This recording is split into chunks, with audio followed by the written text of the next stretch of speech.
आज के टाइम पे नीट एस्पिरेंट्स का सबसे बड़ी मुश्किल है कि फिजिक्स में फुल मार्क्स कैसे लाएं। फिजिक्स में 90 मार्क्स आराम से आ जाते हैं, उसे 150 160 तक कैसे पहुंचाएं। और मैंने अपने टाइम पे क्या ऐसा किया कि मेरे फिजिक्स में अपने नीट के टाइम पे फुल मार्क्स आए थे। Yes, I scored 180 out of 180 in physics during my NEET exam NEET 2022। So hello, this is Gunjan Nagpal, a third year MBBS student from VMMC and Safdarjung Hospital, New Delhi. And in this video I will share with you कि आप ऐसा क्या कर सकते हो, आपको ऐसा क्या करना चाहिए, क्या स्ट्रैटेजी लगानी चाहिए ताकि आप भी इन फिजिक्स में 180 आउट ऑफ 180 ला सको। एंड बिफोर स्टार्टिंग इट मैं बताना चाहती हूँ कि नीट में 90% स्टूडेंट्स ऐसे होते हैं जिनकी बायोकेमिस्ट्री बहुत स्ट्रांग होती है, बट वो फिजिक्स में जो है उनके नंबर कम आते हैं, जिसकी वजह से उनका ओवरऑल स्कोर वो डाउन चला जाता है। एंड सब बच्चे ये सोचते हैं कि बायो ऑलमोस्ट 50 मार्क्स जो है वो बायो से आते हैं, तो हम बायो बहुत अच्छे से करते हैं, तो पूरे साल वो बायो ही पढ़ते रहते हैं, फिजिक्स केमिस्ट्री को टाइम नहीं दे पाते। And let me tell you very important point कि फिजिक्स और केमिस्ट्री जो है वो प्रैक्टिस के सब्जेक्ट्स हैं। एक महीने में इतनी अच्छी प्रैक्टिस करना पॉसिबल नहीं है, तो अगर आप इसको स्टार्टिंग से ही अपना स्ट्रॉन्ग पॉइंट बना के चलो तो ही आपको आसानी होगी फुल मार्क्स लाने में, फिजिक्स में भी और ओवरऑल नीट में भी। एंड फिजिक्स में अच्छे मार्क्स लाना ही डिसाइडिंग फैक्टर होता है कि आपका नीट में रैंक कितना आएगा और आपको कौन सा अच्छा कॉलेज फिर आगे मिलेगा। और आजकल ये जो यूट्यूब पे वीडियोस चल रही है कि बस ये 20 चैप्टर कर लो, ये 20 टॉपिक्स कर लो, यहीं से ही सारे क्वेश्चंस आएंगे, तो ये जस्ट मिसकंसेप्शन है, मिथ है। आपको सब चीज़ करनी है, हर एक चीज़ बहुत इंपॉर्टेंट है, सारे टॉपिक्स बहुत इंपॉर्टेंट है। वो सिर्फ उन बच्चों के लिए है जो इस टाइम पे भी बिल्कुल जीरो है, जिन्हें कुछ नहीं आता फिजिक्स का, ठीक है, सिर्फ वो बच्चे उस टॉपिक को देख सकते हैं। बाकी जो ऑलरेडी कुछ ना कुछ स्कोर कर रहे हैं अभी भी फिजिक्स में, उनको अभी भी सब कुछ ही करना है। एंड अब आप सोच रहे हो कि बड़े लेक्चर्स देख लिए हमने रिवीजन लेक्चर्स देख लिए, हमने प्रैक्टिस कर लिया, हमने मॉक टेस्ट सॉल्व कर लिया, PYQ कर रहे हैं, फिर भी मार्क्स नहीं बढ़ रहे हैं फिजिक्स में। तो आपको अभी टेस्ट एनालिसिस करने की जरूरत है, आपको रेगुलर टेस्ट देने की जरूरत है। पार्ट टेस्ट भी आप दो, फुल सिलेबस टेस्ट भी आप दो, और टेस्ट देने की फ्रीक्वेंसी आप इंक्रीज कर दो। जितना ज़्यादा हो सकता है उतनी कम थ्योरी पढ़ो, जितना ज़्यादा हो सकता है उतना ज़्यादा आप क्वेश्चन प्रैक्टिस करो। थ्योरी एक बार आप पढ़ लो अच्छे से, फिर आप क्वेश्चन पे जाओ, या क्वेश्चन बुक खोलो डायरेक्ट, उसमें नहीं आ रहा फिर आप थ्योरी पे जाओ, वो आपके ऊपर है। दोनों ही तरीके आप अपना सकते हो। और जिनको फिजिक्स से डर लगता है, उनको पहले से ही लगता है कि फिजिक्स में अच्छे नंबर नहीं आ पाएंगे, वो अपनी फिजिक्स की प्रैक्टिस स्टार्ट करने से पहले अपने दिमाग में ये डाल लो, ये बोला करो खुद को कि फिजिक्स बहुत आसान है, मेरे फिजिक्स में अच्छे नंबर आएंगे, फुल नंबर आएंगे, और फिजिक्स मैं ही करके रहूंगा या रहूंगी, और मेरे से अच्छे फिजिक्स में कोई नहीं है, मुझे फिजिक्स के सारे कंसेप्ट आते हैं। अगर नहीं भी आते तो भी आप ये बात रोज अपने दिमाग को बोलो, अपने दिमाग को ट्रेन करो, और कुछ ऐसा फेवरेटिज्म मत करो कि फिजिक्स मेरा कम फेवरेट है, बायो मेरी ज्यादा फेवरेट है। फिर दिमाग ना उसी के हिसाब से काम करना चालू करता है। जब बायो आती है तब बड़े अच्छे से पढ़ता है, सब चीज याद करता है, फिजिक्स आते हैं तो थका हारा कि अच्छा अरे यार, मतलब दिमाग में प्रेशर लेके फिर वो पढ़ता है। तो ऐसा कुछ फेवरेटिज्म मत करो, तीनों सब्जेक्ट्स अपनी जगह है, सबकी अपनी वैल्यू है, और आपको सभी सब्जेक्ट्स अच्छे से पढ़ने हैं। तो सबसे पहले आपको अपने चैप्टर्स की लिस्ट बनानी है। 11th के चैप्टर्स के नाम एक तरफ, 12th के नाम एक तरफ, उसमें से आपको फिर मार्क कर लेना है कौन से टॉपिक्स आपके बिल्कुल ही वीक हैं, कौन से आपके मॉडरेट है और कौन से बहुत स्ट्रॉन्ग है। और आपने अगर कुछ भी स्टार्ट नहीं किया है, फटाफट से बेसिक मैथ्स और वेक्टर्स वाला चैप्टर आप कंप्लीट कर लो, क्योंकि वो ऑलमोस्ट हर एक चैप्टर में आएगा, और वो नहीं आता आपको अगर, तो फिर आगे फिजिक्स समझना मुश्किल है। जो सिमिलर सेट ऑफ चैप्टर्स हैं वो आप कोशिश करो कि आप एक ही बारी में खत्म करते हो, ताकि आपको ज्यादा रिटेंशन रहे। जैसे मैकेनिक्स आप सारा एक बारी में खत्म कर लो, फ्लूइड्स वाला सारा एक बारी में खत्म कर लो, SHM, वेव ऑप्टिक्स, ये सारा आप एक बारी में खत्म कर लो। और ग्रेविटेशन जब आप कर रहे हो तो उसके साथ आप इलेक्ट्रोस्टैट्स आप पूरा खत्म कर लो। मैग्नेटिज्म एंड मैटर वाला और मैग्नेटिक फील्ड्स वाला चैप्टर आप एक साथ खत्म कर लो। ड्यूअल नेचर, मॉडर्न फिजिक्स, वो सारा आप एक साथ खत्म कर लो। तो ऐसे आपको कुछ कुछ यूनिट्स में डिवाइड कर देने सारे चैप्टर्स, ताकि आप मतलब एक सेट उठाओ और फिर उसमें 2 या 3 चैप्टर्स खत्म कर दो फटाफट। तो सबसे पहले क्या करना है, आपको लेक्चर के नोट्स देखने होते हैं जो फुल लेक्चर चल रहे हैं। जो अभी 11 12 स्टार्ट कर रहे हैं उनके लिए है कि वो पूरे लेक्चर्स देखें, कोचिंग में जा रहे हैं पूरे लेक्चर्स देखो, अच्छे से नोट्स बनाओ। और कुछ भी टीचर अगर हिंदी में भी कह रहे हैं ना जो रिलेटेड है कंसेप्ट से, आप हिंदी में नोट डाउन कर लो वहीं कॉपी में, ताकि अगर आप कभी 6-7 महीने बाद भी वो चैप्टर रिवाइज करना चाहो ना, तो आपको वैसा का वैसा याद है कि टीचर ने ऐसा पढ़ाया था क्लास में, और ये काम करता है। ठीक है, नोट्स बना लो, जो लेक्चर में क्वेश्चंस कराए जा रहे हैं आप वो कर लो। नोट्स बना लिया आपने, अब उन नोट्स को उसी दिन लेक्चर खत्म होते ही 4 से 5 बार आपको रिवाइज करना है, और जो भी दिक्कत आती है उसी टाइम जाके टीचर से पूछना है कि सर ये मेरे को दिक्कत आ रही है। ऐसा नहीं है कि जब टेस्ट आएगा तब आप फिर नोट्स खोलोगे, फिर आपको इतने सारे डाउट्स हो जाएंगे, उसको क्लियर करने के चक्कर में आपकी क्वेश्चन प्रैक्टिस नहीं हो पाएगी। और जो बच्चे अभी नीट देने वाले हैं या जो ड्रॉपर्स हैं, ठीक है, जिनकी फिजिक्स वीक है और इतना टाइम नहीं है कि वो पूरे पूरे बड़े बड़े लेक्चर्स देखें, वो वन शॉट वीडियोस देख सकते हैं, उसके नोट्स बनाओ आप, उसके एंड पे पीवाईक्यूज होते हैं, आप उसे सॉल्व करो और वो करने के बाद आप उसे 4-5 बार रिवाइज कर लो और ऐसा रिवीजन कर लो बस, उसके बाद आप क्वेश्चन करने के लिए रेडी हो और आपको वापस से नोट्स ना खोलने पड़े। दूसरी चीज आपको करनी है, अच्छा इतना सब आपने कर लिया अगर, तो आपका 60% काम तो रिवीजन का यही खत्म हो जाता है। आपको नोट्स अच्छे से आते हैं, आपको सारे कंसेप्ट अच्छे से आते हैं, ठीक है, आपने 4-5 बार रिवाइज भी कर लिया है, लेक्चर के क्वेश्चंस आपने रिवाइज कर लिए हैं। दूसरी चीज आती है, अब आपको करने हैं क्वेश्चन सॉल्व, जो भी आपका कोचिंग का मॉड्यूल है या कोई भी आप दूसरी बुक रेफर कर रहे हो वो आप करो, ठीक है। 200 से 250 क्वेश्चन आपको हर एक चैप्टर के मिनिमम करने हैं। एंड मैं क्या करती थी, मैं वेट नहीं करती थी कब सारा चैप्टर खत्म होगा फिर एक साथ में सारे चैप्टर के क्वेश्चन लगाऊंगी। जो टॉपिक मुझे आज क्लास में कवर कराया गया है उस टॉपिक के क्वेश्चंस मैं अपने मॉड्यूल से ढूंढ के उसे लगाती थी, वो साथ के साथ टॉपिक मेरा हो गया है कवर। तो आपको मर्जी आपकी, आप पूरा चैप्टर होने का वेट करो फिर आप क्वेश्चन सॉल्व करो, या एक टॉपिक के साथ साथ आप क्वेश्चन सॉल्व करते रहो, तो वो आपके ऊपर डिपेंड करता है। मेरी एडवाइस है कि एक टॉपिक का जो हुआ है हमारा क्लास में उसी के क्वेश्चन में फटाफट आके अपने लगा लूँ। और जो आपको लगता है कि क्वेश्चंस मुश्किल हैं, अच्छे क्वेश्चंस हैं या जो इंपॉर्टेंट क्वेश्चंस हैं जिनमें ज्यादा कंसेप्ट लगा हुआ है, उनको आप पेंसिल से मार्क कर लो। अगर आप पहली बार कर रहे हो तो आप उसे पेंसिल से ही मार्क करो, क्योंकि अभी आपको नहीं पता वो सच में इंपॉर्टेंट है या नहीं, क्या पता फद्दू सा सवाल हो और आप पहली बार करो तो इसलिए आपको लग रहा हो बहुत इंपॉर्टेंट हो बट एक्चुअल में वो ना हो। तो अभी आप पेंसिल से ही मार्क करो उसको, जब आप ऐसे फर्दर रिविजन्स करोगे फिर आप पेन से या हाईलाइटर से फिर आप उसे मार्क कर सकते हो, क्योंकि नीट से पहले हमको सिर्फ वो इंपॉर्टेंट क्वेश्चंस देखने होते हैं। तो ऐसा नहीं है आप 50 में से 30 क्वेश्चन तो हाईलाइट ही कर रहे हो, तो फिर आपको मतलब नहीं है कि हमारा इतनी बार रिवीजन करने का।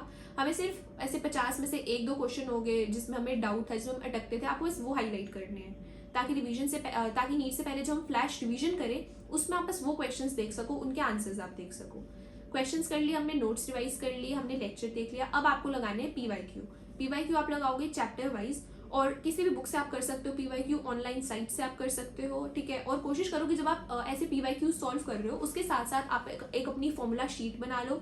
शॉर्ट नोट्स नहीं बनाने, फॉर्मूला शीट्स बनानी है, और फॉर्मूला शीट्स के साइड में आप फॉर्मूला लिखोगे उसमें, उसके साइड में उसकी एप्लीकेशन लिखनी है, या कुछ एक्सेप्शन है आपको वो लिखना है, या कौन सी कंडीशंस में वो लगता है आपको वो भी लिखना है, ठीक है। ताकि जब आप अपना टेस्ट देने बैठो तो आप बस वो फॉर्मूला शीट देखो, उसकी एप्लीकेशन देखो फॉर्मूलाज की, और कंसेप्ट देख लो, आपको वहीं से समझ में आ जाए अच्छा नोट्स में यहाँ लिखा था। ऐसे आपको छोटा छोटा काम करना है, और अब ये हार्ड वर्क करने का टाइम नहीं है, आपको अब स्मार्ट वर्क करने की जरूरत है। ये सब आपने कर लिया, उसके बाद आप दो, पूरा वीक खत्म हो गया, अब आप संडे पे आओ, संडे को दो आप फिजिक्स का टेस्ट। उस टेस्ट के आप पूरा अच्छा से टाइमर लगा के दो कि जितना आपको नीट में टाइम देना है फिजिक्स में 50 क्वेश्चन सॉल्व करने के लिए, उतना ही टाइम आप अभी दोगे। नो मैटर आप पहली बार अटेम्प्ट कर रहे हो उस चैप्टर का टेस्ट या आप 10वीं बार अटेम्प्ट कर रहे हो, आपको टाइमर लगा के ही देना है। जब तक आप टाइमर नहीं लगाओगे आपके माइंड पे प्रेशर नहीं आएगा और आपकी स्पीड नहीं बन पाएगी। और कोशिश ये करो कि OMR जाके मार्केट से प्रिंट आउट करा लो, OMR पे ही क्वेश्चन प्रैक्टिस करो फिल करने की आंसर्स, ठीक है, क्योंकि सच में बहुत हेल्प करेगा आपके फाइनल एग्जाम में। आपका माइंड धीरे धीरे ट्रेन होता रहेगा इस चीज़ के लिए। उसके बाद आप आंसर की लो, खुद बैठ के अपने आंसर्स बनाओ, क्वेश्चन पेपर में आप मार्क करो उन क्वेश्चंस को जो आपके गलत हुए हैं। अब उन क्वेश्चंस का एनालिसिस करो कि या तो आपने पढ़े ही नहीं थे वो चीज़, आपने कंसेप्ट ही नहीं पढ़ा था, तो कोई बात नहीं, वो हम इस बार हम पढ़ लेंगे और जाके कर लेंगे। दूसरा आपने पढ़ा था फिर भी नहीं हुआ, वो असल में क्वेश्चंस हैं जो आपको मार्क करने हैं। और तीसरा कि कोई कैलकुलेशन मिस्टेक होगी या सिली मिस्टेक होगी जो आपकी प्रैक्टिस के साथ साथ धीरे धीरे इंप्रूव हो जाएगी। अब जो आपने क्वेश्चन देखा मतलब पढ़ा था बट स्टिल नहीं हुआ आपसे वो कंसेप्ट, तो आपको वैसे अब क्वेश्चन उठाना है, देखना है कि उसमें कौन सा फॉर्मूला या कौन सा कंसेप्ट लगा है, सेम कंसेप्ट का जो एप्लीकेशन है उससे रिलेटेड जो क्वेश्चंस है आपको वो सॉल्व करने हैं 12-13, ताकि वो कंसेप्ट आप दोबारा ना भूलो। अगर एक बार गलती हो गई तो इस कंसेप्ट से दोबारा कोई क्वेश्चन आए तो मेरी गलती ना हो, क्योंकि बाकी कंसेप्ट तो हम ऊपर देख ही चुके कि हमारा सही है, ठीक है। अब बहुत सारे जनों का ये सवाल होता है कि हमें NCERT पढ़नी चाहिए फिजिक्स की कि नहीं, हमें HCV सॉल्व करनी चाहिए कि नहीं, ठीक है। तो यार NCERT में तुम थ्योरी पे तो सबसे लास्ट में जाओ जब तुम्हारे पास बहुत ही वेला टाइम है, ठीक है। वैसे तो रिकमेंडेड होती है कि तुम NCERT पढ़ो, बट अभी तो नीट के टाइम पे हमारे पास 1 महीना रह गया, कोई टाइम नहीं NCERT पढ़ने का। अगर आप स्टार्टिंग से ही पढ़ते आ रहे हो तो अच्छी बात है, NCERT आप पढ़ो, इंटेक्स्ट क्वेश्चन सॉल्व करो, बैक क्वेश्चन सॉल्व करो, थ्योरी पढ़ो, और बट ये सब तभी करो जब आपका इससे पहले का जो सब मैंने बताया वो आपको पूरा हो गया है, क्वेश्चन प्रैक्टिस हो गई है, PYQ हो गया और आप टेस्ट दे चुके हो, ठीक है। HCV करनी है कि नहीं, तो ये थोड़ी JEE मेंस के लेवल की बुक है, ठीक है। नीट के टाइम पे आप नहीं करोगे तो अच्छा है, आप अपना टाइम बचाओ, उससे ज़्यादा बेटर है कि आप जो नीट ओरिएंटेड क्वेश्चन है आप उसे सॉल्व कर लो। ये सब हो गया। और जो आपका टेस्ट के बाद अब जो क्वेश्चन गलत हुआ है, आप उनके अब डाउट्स लो, टीचर्स के पास बैठो, या जो आपके ग्रुप्स बने हुए हैं बच्चों के आपस में, उनके डिस्कशन करो, ग्रुप डिस्कशन करो। उससे आपको पता चलेगा कि दूसरे बच्चे ने हो सकता है कुछ बहुत ही शॉर्टकट तरीके से कोई क्वेश्चन कर दिया हो, आपका टाइम बच जाए, ठीक है, कोई और उसने ऐसी ट्रिक लगा ली हो, उसका पेपर जल्दी खत्म हो गया। तो ये सब चीज़ें हमें ग्रुप डिस्कशन में पता चलती है। और फिजिक्स को इम्प्रूव करना कोई एक दिन का गेम नहीं है। आप ऐसा सोच रहे हो कि आज आपने कुछ किया है, आपने 5 टेस्ट दे लिए, उनका एनालिसिस कर लिया, अब छठे दिन आप टेस्ट दे रहे हो फिर भी आपके सेम नंबर आ रहे हैं, तो इसमें डीमोटिवेट होने की कोई बात नहीं है। एक दिन में हमारा स्कोर इम्प्रूव होए ऐसा ज़रूरी नहीं है। आपको कम से कम 20-30 दिन इस सब्जेक्ट में देने पड़ेंगे। और जब आप इस सब्जेक्ट को टाइम दे रहे हो तब आपको ये नहीं करना कि आप बाकी दोनों सब्जेक्ट्स को बिल्कुल भूल ही जाओ, ऐसा मत करना। फिर जो हालत फिजिक्स की है ना, वो आपकी फिर केमिस्ट्री और बायो के साथ हो जाएगी। आपको थोड़ा थोड़ा रोज रोज टाइम उन सब्जेक्ट्स को भी देना है, चाहे आप स्ट्रॉन्ग टॉपिक्स को ना दो, वीक टॉपिक्स को दे दो, ठीक है। तीनों सब्जेक्ट के आपके वीक टॉपिक साथ साथ चलते रहेंगे, और बाकी जो आप टेस्ट दे रहे हो उसमें केमिस्ट्री बायो को भी तैयार करके ही देना है। कोई भी टेस्ट बिना तैयारी के मत दो, ठीक है। अब लास्ट में अपने आपको ये बहाना मत दो कि मेरी तो तैयारी नहीं थी इसलिए नंबर कम आए हैं, ठीक है। किसी को कुछ नहीं दिखाना, हमारे को हमारे से मतलब है। अगर ये चीज़ आ रही है ना तो आप खुद से पूछो, भाई क्यों नहीं हुई तैयारी, क्या कर रहा था मैं इतने दिन, क्यों नहीं करी मैंने, ठीक है। लास्ट में आपका ये होना चाहिए, भाई मैंने तो सब कर लिया, अब क्या करूँ मैं इससे ज़्यादा, ठीक है। तब आपको मिलेगा सोल्यूशन उस चीज़ का। जब तैयारी नहीं की तो पता ही नहीं चलेगा भाई कि कौन सा आता था कौन सा नहीं आता था, ठीक है। फिर टेस्ट का मतलब भी नहीं है कोई। और अगर आप इसे 1-1.5 महीना अच्छे से कर लो ना, तो इससे ज़्यादा इंटरेस्टिंग, इससे ज़्यादा इजी सब्जेक्ट कोई नहीं है। मेरी फिजिक्स बहुत वीक थी, मेरे 50-60 नंबर भी आए फिजिक्स में, जिसको मैंने इंप्रूव करके फिर 150-160 तक भी लाया है। और ऐसा मेरा कभी नहीं हुआ था कि मेरे मॉक टेस्ट में कभी भी 180 आउट ऑफ 180 आए हो फिजिक्स में। इनफैक्ट जब मैं नीट का पेपर दे भी रही थी ना, तब मैं ये सोची थी कि 160 तक आ जाए बस, ठीक है। लेकिन जब मैंने करना स्टार्ट किया ना वो पेपर, लाइन बाय लाइन सारे क्वेश्चन बनते गए। और जब मैं नीट देके निकली अपने एग्जाम सेंटर के बाद, मुझे ये था कि मेरी तरफ से मैंने सब अटेम्प्ट किया है, बट जब मैं हो रहे थे ना टाइम में, यही सोची थी मेरे सारे क्वेश्चन कैसे निकल गए, क्योंकि ऐसा कभी हुआ ही नहीं था। बट मैंने सोचा कि हो सकता है सच में मेरी फिजिक्स अच्छी हो गई, क्योंकि मैंने लास्ट के टाइम पे 2 महीने इतनी ज़्यादा फिजिक्स प्रैक्टिस कर ली थी। मैंने सोचा था जो मेरा वीक सब्जेक्ट है उसी को ही मैं चाहती हूँ मेरा स्ट्रॉन्ग पॉइंट बने, ठीक है। और जब हम एक्सपेक्टेड आंसर की से नंबर बना रहे थे तो मुझे इतनी खुशी हुई कि मेरे 180 आए फिजिक्स में। तो उस टाइम पे मुझे ये चीज़ समझ में आ गई कि अगर आप रोज़ अपने आप को बोलो ना कि आप फिजिक्स कर सकते हो, आपकी फिजिक्स अच्छी है, आप 180 लाओगे, ये बोल के आप अपनी प्रैक्टिस अगर शुरू करो, और सुबह उठते ही आप फिजिक्स उठा लो, जो आपको अच्छा नहीं लगता वो सब्जेक्ट उठा लो और लगे रहो उस सब्जेक्ट में 2 महीने लगातार, तो भाई कुछ भी हो सकता है। आप यहाँ से यहाँ जा सकते हो। और अगर मेरे फिजिक्स में 180 नहीं आते ना, तो जहाँ मैं आज बैठी हूँ ना बीएमएमसी में, मैं यहाँ पे भी ना होती, ठीक है। मैं उस कॉलेज में होती जिसका रैंक बीएमएमसी से नीचे है, ठीक है। तो हर एक सब्जेक्ट बहुत इंपॉर्टेंट है। और दूसरी चीज़ ये कि जब आप ऐसे ब्रेक्स लेते हो बीच बीच में, तो उसमें अपने आप को कैलकुलेशंस दिया करो, ठीक है, बड़ी बड़ी कैलकुलेशंस, अगर आपकी कैलकुलेशन एरर ज़्यादा हो रहे हैं तो। और जब आप प्रैक्टिस करो और कैलकुलेशन कुछ लंबी आ जाए, तो आप कैलकुलेटर मत यूज़ करो, आप खुद से करो कैलकुलेशन। कैलकुलेटर यूज़ करोगे तो टाइम जो आपका जा रहा है ना वो आपका कम जाएगा, तो आपको एग्जैक्ट पता नहीं चल पाएगा कि आपका पेपर टाइम से पूरा हो पाएगा या नहीं हो पाएगा नीट के टाइम पे। तो आपको माहौल ही अपना ऐसा बनाना है टेस्ट देने का कि आप नीट में बैठे हो, ठीक है, ताकि जब आप असल में नीट में बैठो ना, तब आपको यही लगे कि ये तो नॉर्मल मॉक टेस्ट दे रहे हो जो आप घर पे बैठ के या कोचिंग में बैठ के देते थे, कुछ खास नहीं है, बस जगह सी बदल गई है इसकी। भाई अगर आपका फिजिक्स सच में वीक है, रात रात भर जागो, चाहे रात भर सो मत, ठीक है, थोड़ा थोड़ा ब्रेक ले लो, लेकिन आप जब क्लियर करोगे ना नीट और आपके फिजिक्स में फुल नंबर आएंगे, फिर आप जो लोगों को बताओगे वो आपकी खुद की स्टोरी बनेगी। आप मेरी जगह बैठे होगे, ऐसे आप लोगों को बता रहे होगे कि आपने ये किया, और लोग आपको बैठ के सुनेंगे, आपको खुद में ही इतना प्राउड फीलिंग आएगी, ये लगेगा कि कुछ आपने अचीव कर दिया लाइफ में। तो आपको उस फीलिंग के लिए काम करना है। अगर आपको कुछ भी नहीं आता पूरे साल में, आपने कुछ नहीं पढ़ा, जीरो पे आप अभी स्टार्ट कर रहे हो, तो भी आपका सिलेक्शन हो सकता है अगर आप जुट जाओ, अगर आप डिमोटिवेट ना हो। रोज अपने आप को पॉजिटिविटी दो, खुद को दो, ठीक है। और किसी और पे डिपेंड नहीं रहना हमें मोटिवेशन के लिए, हमें खुद को मोटिवेट करना है। जब तक आपको किसी और चीज़ की जरूरत पड़ रही है ना मोटिवेशन के लिए, तब तक वो आपको उस काम में एनर्जी आपकी लो ही रहेगी। जब तक आपके खुद के अंदर से नहीं आएगा ना कि मुझे काम करना है, मुझे सब लोगों के आगे ऐसे खड़े होकर स्पीच देनी है, ठीक है, मुझे बच्चों को मोटिवेट करना है, खुद से वो आप नहीं सोचोगे ना कि मुझे ये सब काम करना है, मुझे डॉक्टर बनना है, तब तक आपका फिर वो काम नहीं हो पाएगा।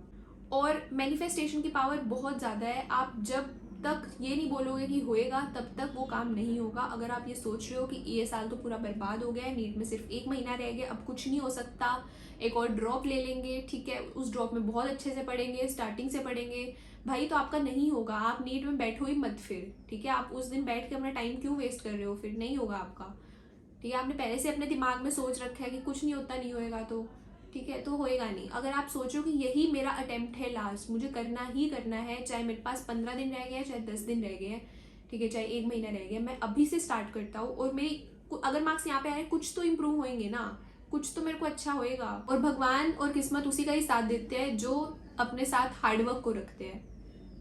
और हमें नहीं पता यार किस बच्चे के कितने मार्क्स आएंगे, किस बच्चे का सिलेक्शन होएगा या नहीं होगा, बट सिलेक्शन उसी का ही होता है जिस बच्चे को अपने लॉन्ग नोट्स, अपने लेक्चर के नोट्स, शॉर्ट नोट्स लगने लग जाते हैं। यानी कि जब वो रिवीजन करता है अपने टेस्ट से पहले, तब वो एक पेज को 1 सेकंड में पलटाता है, फ्लैश रिवीजन करता है। और जब वो कर रहा होता है ना, ये तो उसे लगता है कि इस पेज का तो सब आता था मुझे, ये चैप्टर मुझे आता है, ये मुझे आता है, ये मुझे आता है, इस चैप्टर का सब पढ़ लिया था, इसमें से इतने क्वेश्चन गलत हुए थे, मैंने इतने टेस्ट दे दिए, मुझे इतना कॉन्फिडेंस है। तो फिर उस बच्चे का सिलेक्शन कैसे नहीं होता ये मुझे नहीं पता, ठीक है। उसका सिलेक्शन गारंटीड है।